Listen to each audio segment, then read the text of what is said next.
그 사랑이 우리 가운데 충만하기를 소망합니다. 주님의 탄생을 기다리는 대림절 4번째 주일에 이 땅에 하나님의 사랑을 보여주신 그 기쁨을 우리가 함께 누리는 소중한 시간이 되었으면 좋겠습니다. 우리 함께 평안으로 인사하겠습니다. 주님의 평안 여러분과 함께. 옆 사람과도 인사합니다. 부드럽고 따뜻한 사람이 됩시다. 겸손한 사람이 됩시다.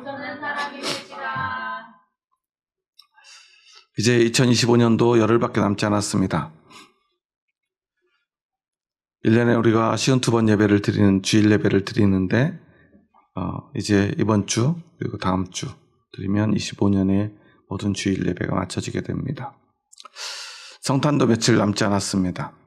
여러분의 2025년은 어떠셨습니까? 우리가 믿음으로 살아가고 주님의 나라 향해 나아간다 하지만 우리의 삶의 현실은 그리 녹록하지만은 않습니다. 여러분은 어떠신가요? 예수님 믿고 살아가니까 항상 좋은 일만 생기시나요? 행복한 일만 있던가요?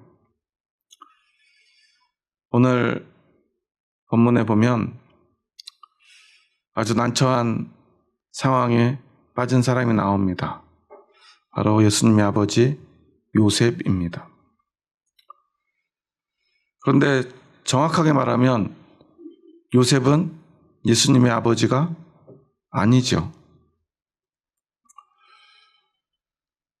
아들을 이제 곧 낳게 되는데 그게 보통 사람에게는 기쁨이 되어야 하지만 요셉에게는 기쁨이 될 수가 없는 상황입니다. 정원한 그리고 이제는 약혼이라고 새롭게 이제 개정판에는 번역이 되었는데 약혼한 여인이 자신과 아직 함께 동침하지도 않고 함께 동거하지도 않았는데 아이를 가졌어요. 이제 요셉은 이 일을 어찌해야 될지 알 수가 없습니다. 그런데 이 일에 대해서 먼저 알았던 것은 당연히 예수님의 어머니인 마리아였겠죠. 그리고 자신이 잉태한 것을 알게 된 마리아는 그도 혼란스러웠겠지만 이제 곧 남편이 될 요셉에게 이 사실을 알렸을 것입니다.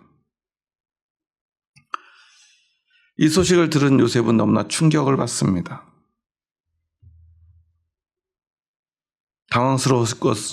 당황스러웠을 것이고 그리고 또 한편으로는 무서웠을 거예요. 이를 어찌하면 좋을지. 그런데 오늘 19절에 보면 요셉은 어떤 사람이라고 말하죠? 의로운 사람이라고 말합니다. 여기서 의롭다, 의로운 사람이다 라는 말의 뜻은요, 이 일에 대해서 의롭게 처리했다라는 뜻이라기보다는 그가 평소에 살아온 모습을 말하는 거예요. 단순하게 법과 질서를 잘 지키고 율법을 지키고 도덕을 지키고 윤리를 지키는 단순한 의로움이라기보다 여기서 말하는 요셉의 의로움, 그것은 사람을 향한 마음인 것 같아요. 왜냐하면 그가 의로운 사람이기 때문에 이 사건을 드러내지 않고 가만히 끊고자 했다고 그래요. 우리는 이 말의 의미를 잘 모릅니다. 원래라면 그가 진짜 율법적으로 의로운 바리새인이나 사두개인들 같은 사람이라면 그는 이 일을 가만히 끊어서는 안 돼요. 법대로 해야 됩니다. 법대로 하면 어떻게 해야 되죠? 마리아가 부정하게 아이를 가진 사실을 만천하에 드러내고 그를 율법에 따라 죽여야 합니다. 그래야 자신이 부정한 사람이 되지 않아요. 자신이 의로운 사람으로 남을 수 있습니다. 가만히 끊는 것 자체로요, 그도 그 부정에 함께하는 게 되는 거예요. 공범이 되는 것입니다. 하나님의 말씀 앞에 의롭지 못한 자가 되는 거예요. 그런데 요셉은 마리아를 위해서 이 모든 것을 조용히 덮고 자신이 그 모든 일에 책임을 지기로 하는 거예요. 하지만 그조차도 요셉은 바로 실행하지를 못합니다. 우리 한번 20절 말씀 함께 읽어볼까요? 20절입니다. 이 일을 생각할 때에 주의 사자가 현몽하여 이르되 다윗의 자손 요셉아 내 아내 마리아 데려오기를 무서워하지 말라. 그에게 잉태된 자는 성령으로 된 것이라. 여러분, 지금 이미 요셉은 어떻게 해야 될지 결심이 섰습니다. 19절에 끊고자 하였다라고 말하잖아요. 조용히 가만히 끊고자 했어요. 덮어주려고 했던 것입니다. 그런데도 20절에 보면 그는 또 이 일을 생각합니다. 왜 그랬을까요? 성경에는요, 주의 사자가 나타나서 요셉에게 이렇게 말하죠. 요셉아, 내 아내 마리아 데려오기를 무서워하지 말라. 그 말은 무슨 말이에요? 요셉이 왜 계속 생각합니까? 무섭기 때문이에요. 이제 이번 주 목요일이 성탄절인데요. 여러분, 성탄절이 앞에 다가오면 어떤 마음이 들죠? 무서운 생각 드시는 분 있나요? 요즘은 사실 좀 거리에 나가도 캐럴을 듣기가 쉽지 않아요. 저작권 때문에 그렇다는데요. 참 돈이 무섭긴 무서운 것 같습니다. 우리 어렸을 때는요, 그냥 아무나 다 캐럴을 틀었잖아요. 그냥 길에서 리어카 끌고 군밤 파는 군밤장수 아저씨도 캐럴을 틀어놨었어요. 그냥 한 11월 말 12월 초만 되면 온 세상이 캐럴 천지였어요. 그런데 이제 음악을 들으려면 돈을 내라 그러니까요, 아무도 캐럴을 틀지 않아요. 얼마 전에 한 카페에 갔더니 캐럴을 막 틀어놨더라고요. 정말 너무 오랜만에 밖에서 캐럴을 들으니까 너무 기분이 좋았습니다. 사실 우리가 어렸을 때는 1년의 마지막은 늘 캐럴과 함께 하지 않았습니까? 이건 교회를 다니고 안 다니고의 문제가 아니에요. 제 친구 중에 아주 불교 신자가 있는데 그 친구도 캐럴을 좋아하더라고요. 뭐 종교가 있든 없든 다른 종교인이든 성탄절은 다 즐거워하는 것 같아요. 온 세상이 축제가 되지 않습니까? 그리고 우리 그리스도인에게는 특별한 날이죠. 우리 모든 신앙의 시작이기 때문입니다. 예수님의 탄생이 없다면 오늘 우리의 믿음은 무슨 의미가 있겠습니까? 교회 다니지 않아도 성탄절에 하얀 눈이 내리면 연인들은 또 그날을 약속하지 않습니까? 특별한 날, 사람들이 생각하는 1년 중 가장 특별한 날, 누구에게나 그게 바로 성탄절, 예수님이 태어나신 날입니다. 그런데 우리 하나님의 말씀을 볼 때 과연 그날이 그저 그렇게 즐겁기만 한 날인가? 나에게도 즐거워야 하는 날인가? 우리는 다시 한번 생각해 보아야 합니다. 물론 오늘 말씀 속에서 예수님이라고 하는 그 이름, 그 뜻을 생각해 보면 우리는 즐거울 수밖에 없죠. 우리 한번 21절 말씀 함께 읽어볼까요? 아들을 낳으리니 이름을 예수라 하라. 이는 그가 자기 백성을 그들의 죄에서 구원할 자이심이라 하니라. 예수님 이름의 뜻이 뭐라고요? 우리를 구원할 자. 여러분, 예수님을 믿고 구원받기 원하십니까? 여러분, 정말 구원받기 원하십니까? 예수님은 그럼 어떤 사람들을 위해서 왔는가? 누구를 위해서 왔죠? 예수님은 온 인류를 위해서 오셨을까요? 우리가 성경에서 온 인류를 위해서 이 땅에 오신 예수님의 의미들을 발견하게 되죠. 세상에 어떤 사람도 예수님 이름 앞에서 차별이 없습니다. 어떤 차별이 없죠? 누구나 예수님을 믿고 구원받을 자격이 있기 때문에 예수님의 이름 앞에서는 차별이 없습니다. 그런데 우리는 이것을 조금 착각해요. 차별이 없는 것이지 아무나 구원받을 수 있는 것은 아니라는 뜻이에요. 그냥 예수님이 태어나셨으니까 모든 인류에게 기쁨이 되는가? 그렇지 않다는 거예요. 누구에게 구원이 되는가를 우리는 생각해 보아야 합니다. 그 예수님의 태어나심을 기쁘게 맞이하고 그 예수님을 믿고 따르는 사람에게 예수님은 구원이 됩니다. 그런데 오늘 요셉은 어떻죠?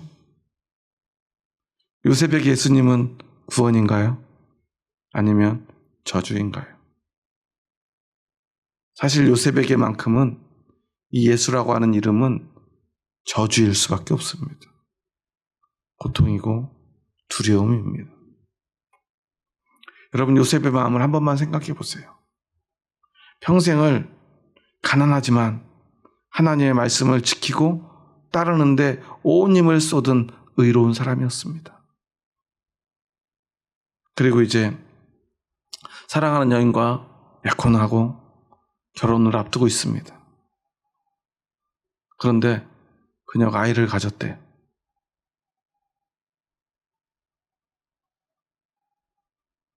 어떻게 두렵지 않을 수 있겠습니까? 더군다나 이러한 일에 그 어떤 나라, 어떤 민족보다 철저했던 유대인, 그 율법주의 앞에 그는 너무나 두려웠을 것입니다. 사랑하는 여인이 죽게 놔둘 수 없죠. 그런데 그를 살리자니 그는 하나님 앞에, 특히 하나님의 말씀 앞에 너무나 두려웠을 것입니다. 죄를 짓는 것이기 때문입니다. 그래서 그는 생각할 수밖에 없었어요. 더 정확히 말하면 두려워할 수밖에 없었습니다. 그때 하나님의 사자가 나타납니다. 두려워하지 말라. 무서워하지 말라. 이것은 성령이 하신 것이다. 하나님이 하신 것이다. 그러니까 너 무서워하지 마. 그리고 우리에게 가장 중요한 말씀을 들려주시는데요. 우리 22절 말씀, 23절 말씀 함께 읽습니다. 이 모든 일이 된 것은 주께서 선지자로 하신 말씀을 이루려 하심이니 이르시되 보라 처녀가 잉태하여 아들을 낳을 것이요 그 이름은 임마누엘이라 하리라 하셨으니 이를 번역한즉 하나님이 우리와 함께 계시다 함이라. 아멘. 요셉에게 먼저 더 중요한 얘기를 해요.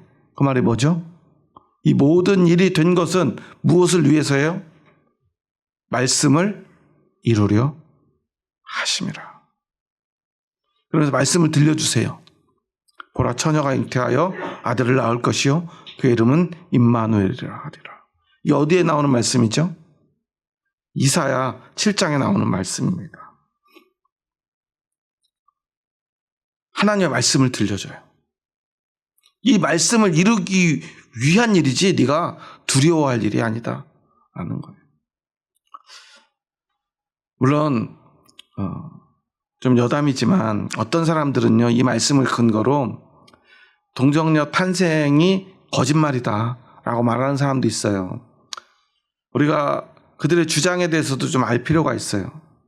그래야 우리에게 어떤 거짓된 이야기들, 우리의 신앙을 무너뜨리는 이야기들을 할 때 우리가 흔들리지 않을 수 있기 때문에 잠시 말씀을 드리려고 합니다. 처녀가 잉태하여 아들을 낳을 것이요. 여기서 처녀의 원어가 그러니까 이사야서 7장 14절에 나와 있는 처녀, 히브리어로 처녀는 알마라고 하는 단어를 써요. 그런데 이 단어의 뜻이 뭘까요? 남자를 알지 못하는 처녀 또는 결혼하지 않은 여자 뭐 이런 의미가 아니에요. 여기서 이 알마라고 하는 단어는요, 그냥 20, 30대의 젊은 여성을 말합니다. 그러니까 그거대로 그 단어의 뜻대로 그냥 해석하면 어떻게 돼요? 그냥 젊은 여자가 잉태하여 아들을 낳을 것이다. 그런데 그 이름을 임마누엘이라. 그러니까 사실은 동정녀 탄생이 아니야. 교회는 거짓말하고 있어. 이런 주장을 하는 사람들이 있어요. 그것을 부정하는 사람들이 있습니다. 그런데 우리가 앞뒤 상황들과 이 단어의 정확한 의미들을 생각해 볼 필요가 있어요. 그런데 오늘 마태복음 22장에서는 신약성경이니까 이것이 히브리어가 아니라 헬라어로 써 있겠죠. 그러면 이사야 7장 14절에 나와 있는 알마라고 하는 히브리어를 헬라어에서는 어떤 단어로 번역해서 쓰냐면요, 70인역 성경에 보면 이 알마를 파르데노스라고 하는 헬라어로 번역을 합니다. 그런데 이 파르데노스는 정확하게 우리가 알고 있는 그 동정녀의 의미예요. 남자를 알지 못하는 여자, 한 번도 동침하지 않은 여자를 이야기를 합니다. 그러면 이 단어에 맞는 히브리어는 알마가 아니라 베툴라라고 하는 단어가 있어요. 그러면 이사야서에는 베툴라라고 쓰지 않고, 그런데 여기 마태복음에는 이 베툴라와 또시 같은 파르데노스를 썼을까? 그런데 원래 이 말씀은 인용된 말씀이고 원래 말씀은 이사야의 말씀이니까 알마라고 하는 단어가 더 정확하지 않는가 하면서 이 동정녀 탄생, 마리아의 예수님을 가진 그 사건, 성령의 잉태하심을 부정하는 사람들의 주장입니다. 그런데 이사야서 7장 14절이 기록될 때 사람들은 예수님의 탄생을 알았을까요? 알지 못했을 거예요. 그게 무슨 말인지도 알지 못했을 거예요. 그때 만약에 그 성경에 베툴라라고 하는 단어, 여자가 남자와 동침하지 않았는데 아이를 가졌다, 그 아이 이름은 임마누엘이 될 것이다 라고 기록되었다면 사람들은 그 말씀 자체를 받아들이거나 이해하지 못했을 거예요. 도저히 알 수 없는 일이니까요. 하지만 이제 때가 되어 하나님의 사자가 요셉에게 나타납니다. 그리고 그 말씀을 들려줍니다. 그리고 그 의미를 분명하게 가르쳐줍니다. 요셉은 그 의미를 알 수밖에 없죠. 자신은 그녀와 동침한 적이 없어요. 근데 그녀가 그렇게 부정한 여인이 아니라는 사실도 그는 알고 있었을 거예요. 그러니까 사자는 말합니다. 넌 알지 않니? 네가 정말 두려운 게 뭐야? 다른 사람들의 시선인가? 하지만 이 일은 하나님이 하신 일이야. 아무도 믿지 않겠지. 하지만 넌 알고 있지 않니? 사자는 요셉에게 그렇게 말하고 있는 거예요. 그리고 그 말씀처럼 이 일이 바로 하나님이 우리와 함께 한다는 증거야 라는 것을 가르쳐 주는 거예요. 여러분, 임마누엘의 뜻이 뭐죠? 임마누엘. 이제 성탄절에 가까우면 이 단어를 우리가 많이 쓰잖아요. 이건 사실 합성어예요. 임, 마누, 그리고 엘이라고 하는 단어가 합쳐진 말인데요. 임은 함께하다라는 뜻이에요. 마누는 우리고요. 엘은 누굴까요? 하나님이죠. 하나님이 우리와 함께라는 뜻, 그게 바로 임마누엘입니다. 요셉은 그때 깨달았을 거예요. 진짜 이건 하나님이 하시는 일이구나. 이 순간을 요셉은 잊지 못했을 것입니다. 평생토록. 왜냐하면 자신의 인생에서 가장 두렵고 고통스러운 순간 하나님의 뜻을 깨달았기 때문입니다. 그 하나님의 말씀을 많이 읽었겠죠. 요셉이 이사야서 7장 14절의 말씀을 몰랐을까요? 안 읽어봤을까요? 알았을 것입니다. 읽어봤을 것입니다. 그런데 그는 그 사자를 만나는 순간 그 말씀의 진짜 의미를 깨달은 거예요. 진짜 하나님의 말씀을 만난 것입니다. 그러니까요, 그는 그 순간 자신의 모든 생각을 내려놓습니다. 더 이상 자신의 생각은 의미가 없어요. 다른 사람들의 시선도 의미가 없어요. 이제 오직 이 말씀을 나를 통해 이루려고 하시는구나. 그러면 요셉은 어떻게 했죠? 하나님이 나를 사용하시도록 나를 내어드려야 되겠구나. 그리고 어떻게 합니까? 우리 한번 24절, 25절 말씀 함께 읽습니다. 요셉이 잠에서 깨어 일어나 주의 사자의 분부대로 행하여 그의 아내를 데려왔으나 아들을 낳기까지 동침하지 아니하더니 나음의 이름을 예수라 하니라. 요셉은요, 마리아와 조용히 끊으려고 결심을 했어요. 그런데 또 생각을 합니다. 누구의 생각이에요? 자기의 생각이에요. 고민을 합니다. 두려워합니다. 두려워서 생각하고 또 생각합니다. 이미 결심은 섰지만, 결정은 했지만 또 생각해요. 왜 생각했을까요? 마리아 때문에. 어떤 게 그를 위한 것일까? 자기의 이기심을 생각하면요, 이 모든 것 많잖아요. 다 드러내고 그냥 그녀가 죽으면 모든 게 다 끝나요. 자기 이기심만을 위한다면 그렇게 하면 됩니다. 아니, 그렇게 해야만 해요. 그런데 그럴 수 없어요. 그래서 고민합니다. 조용히 끝내면 잘 끝날까? 그런데 여러분, 잘 끝날 수 있습니까? 그녀는 아이를 낳아야 돼요. 결국 그녀는 죽을 수밖에 없어요. 자신이 조용히 끝내는 순간. 그런데 하나님의 사자가 찾아와서 하나님의 말씀을 들려줍니다. 처녀가 잉태하여 아들을 낳을 거예요. 그 처녀가 바로 마리아야. 그리고 그 아들을 낳을 텐데 너는 지금 너에게 세상에서 가장 싫은 누군가가 있다면 그게 누구겠니? 그 아들이 아니겠니? 그런데 네가 지금 그토록 두려워하고 싫어하는, 태어나지 않았으면 하는 그 아들이 바로 너와 함께하는 하나님이야 라고 말씀해 주시는 거예요. 그래서 요셉은요, 그 말씀을 듣고 잠에서 깨어 일어나 주의 사자의 분부대로 어떻게 하죠? 행하여 라고 말하고 있어요. 그렇게 보기 싫은 그 아들을 이제는 데려와서, 아내를 데려와서 낳고 내가 키워야겠다.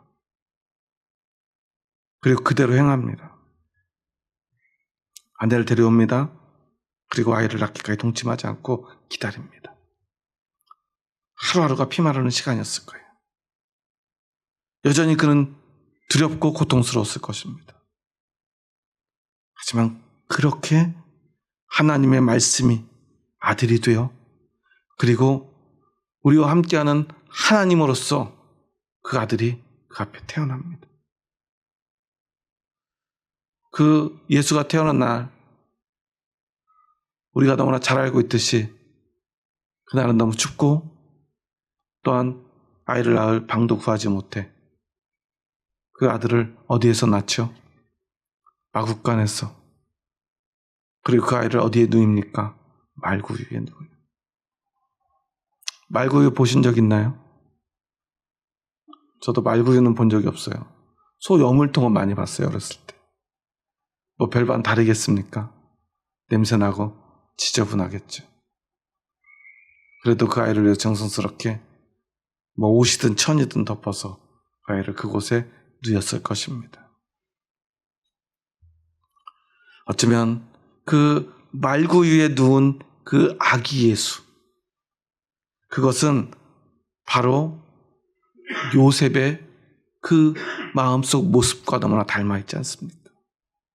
너무나 괴롭고 너무나 두려운데 나에게로 찾아오셔서 나와 함께 하실 하나님을 맞이하는 그 기쁨과 환희가 함께하는 그 순간, 가장 고통스럽지만 가장 큰 기쁨이 함께하는 그 순간을 그는 아기 예수의 탄생, 말구유에 누이는 그 순간에 그는 맛보았을 것입니다.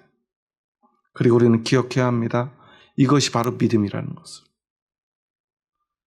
여러분, 예수님 믿으면요, 우리에게 결코 그저 좋고 행복한 일만 생기는 것은 아니라는 사실이에요. 우리는 어떤 예수님을 믿습니까? 십자가에 달려 피 흘려 죽으신 예수님을 믿습니다.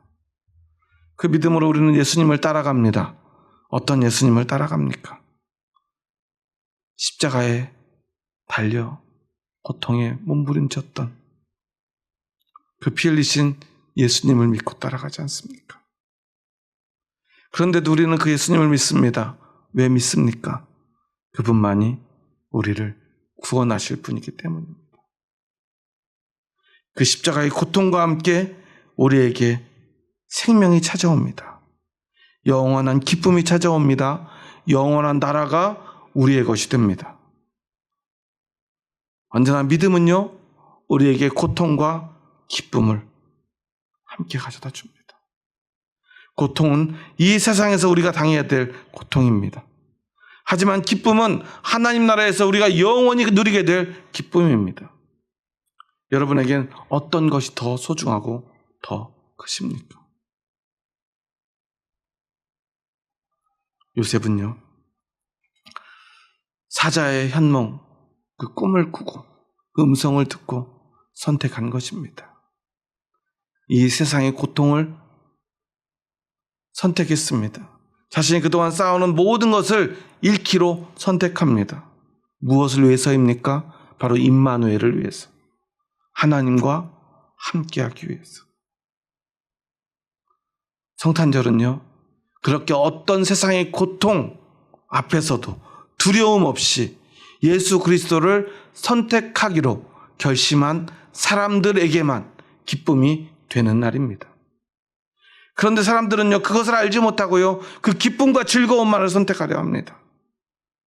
그런데 적어도 저와 여러분, 오늘 이곳에 있는 우리들은 그 진짜 의미를 알아야 되지 않겠습니까? 여러분, 그럼에도 불구하고 예수 그리스도의 탄생이 여러분에게 기쁨이십니까? 그 기쁨을 위해서 여러분은 오늘 요셉과 같은 선택을 하실 용기가 있습니까? 그렇다면 여러분은 그 기쁨을 누릴 자격이 있는 것입니다. 사람은요, 필연적으로 자신의 이익을 위해서 선택할 수밖에 없습니다. 여러분, 주식해 보신 분들 아실 텐데, 여러분 주식할 때 어떤 주식 사요? 비싼 주식 사요? 싼 주식 사요? 우리가 주식을 살 때 이런 생각을 해요. 쌀 때 사가지고 얻을 때 팔면 돼요? 비쌀 때 팔면 된다고 생각하잖아요. 근데 사람들이 대부분 주식에 실패하는 이유가 뭔지 아세요? 쌀 때 사서 비쌀 때 팔면 되는데 대부분 언제 사냐면 비쌀 때 사요. 왜 그럴까요? 비쌀 때는 언제냐면 계속 오르고 있을 때예요. 그리고 뉴스에서요, 그 주식에 대해 좋은 소식이 막 나온대요.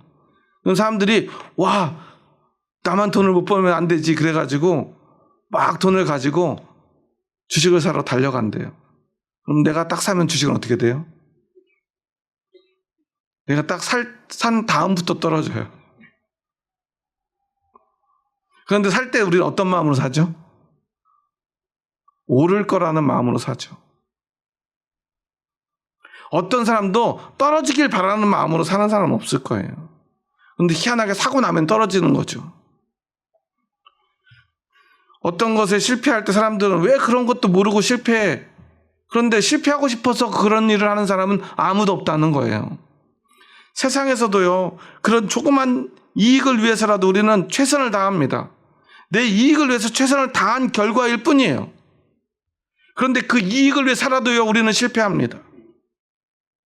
그런데 중요한 건 어떻게든 우리는 나의 이익을 위해서 살아간다는 거예요. 그래서 우리는 생각하고 또 생각합니다. 어떤 게 나에게 이익일까? 요셉도 그랬습니다. 그래서 인생은요, 자신의 이익을 위해서 생각하고 살아가는 것입니다. 하지만 예수님이 이 땅에 오셨습니다. 이제부터 이 온 인류의 모든 사람들에게 선택지가 하나 더 생겼습니다. 하나님의 말씀을 이루기 위해 사는 길입니다. 여전히 우리는 우리의 이익을 위해 생각하며 고민하며 살 수 있고요. 그것을 위해서 선택할 수 있습니다. 그리고 그것은 세상에서 우리에게 이렇게 속삭입니다. 야, 네 이익을 위해서 살면, 그렇게 선택한 대로 생각한 대로 살면 너는 잘 살게 될 거야. 하지만 여전히 그럼에도 우리의 삶은 나아지지 않아요. 한동안 이번 가을에 한국 주식이 막 오른다고 사람들 얼마나 좋아했습니까? 근데 여러분, 우리 교회도 주식 하시는 분이 많은지 모르겠지만 정작 우리 주변에 돈 벌었다는 사람은 없어요. 주식값만 올랐을 뿐이죠. 그게 내게 되진 않아요. 그러면서도 우리는 그 이익은 언젠가 나의 것이 될 거라고만 생각합니다. 우리는 착각하지 말아야 합니다. 세상이 나의 이익을 가져다 준다고 아무리 속삭여도 그것은 나의 것이 될 수 없다는 사실을. 하지만 하나님의 말씀 어떻습니까?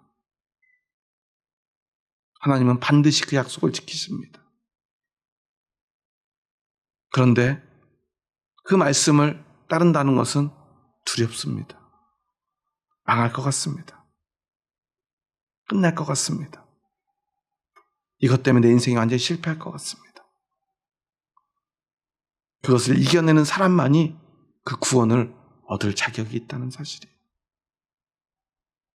두려움을 이겨내지 않는 구원은 없다는 것을 여러분 기억하시기 바랍니다. 요셉과 같은 결정을 하고 행하지 못한 사람이 예수 그리스도의 이름대로 구원받을 가능성은 없다는 것을 우리는 기억해야 합니다. 오늘 이곳에서 우리는 다시 한번 결단했으면 좋겠습니다. 나의 이익을 위해서 세상의 고민으로 살아가며 그 고민대로 생각한 대로 내 생각대로 선택하고 살아갈 것인가? 아니면 하나님의 말씀을 이루기 위해서 두려움을 이겨내고 하나님의 말씀을 선택하고 하나님의 말씀을 이루는 삶을 살 것인가? 예전에 어떤 목사님이 그러더라고요.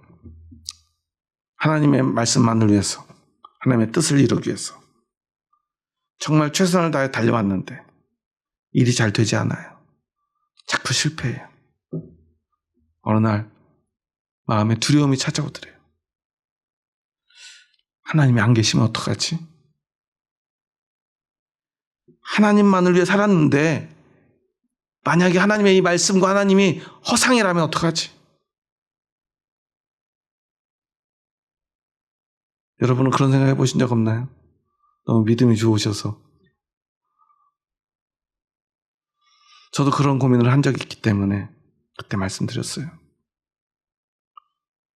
설사 내가 믿었던 하나님이 허상이라 하더라도 그 고귀한 하나님의 말씀과 하나님의 뜻을 위해 살았던 그 삶이 사라지지는 않을 거라고. 그리고 세상의 이익과 자신의 이익만을 위해 산 삶보다 누가 봐도 고귀한 하나님의 뜻을 위해 산 삶은 다르지 않느냐고. 우리가 죽음 이후에 삶에 대해서 영원한 하나님 나라에 대해서 확인할 방법은 없기에 물론 확인할 방법이 딱 하나 있죠.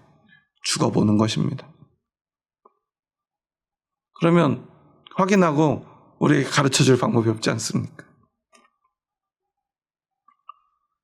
저는 먼저 떠난 제 아내가 하나님 나라에 하나님 품에 있을 거라 믿지만 지금 2년이 넘게 지난 지금까지 제 아내는 저에게 한 번도 확인시켜 주시지 않아요.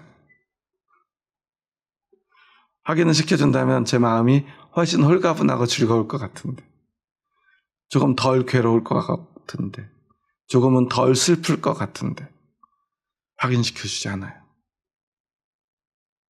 그런데 저는 믿습니다. 그 나라를, 그 하나님을. 이익을 위해 살다가 그렇게 그저 그런 삶으로 끝나버린 인생과 여전히 세상에서는 볼품없지만 보잘것없지만 고귀한 하나님의 말씀을 이루기 위한 삶을 선택하는 인생은 분명 다를 것입니다. 오늘 성탄절을 앞둔 대림절 마지막 주일에 여러분은 어떤 선택을 하기 원하십니까? 여러분의 이익을 위한 삶을 살다 그저 세상에서도 성공하기는 쉽지 않은 그 인생 선택하고 그렇게 아둥바둥 사시겠습니까?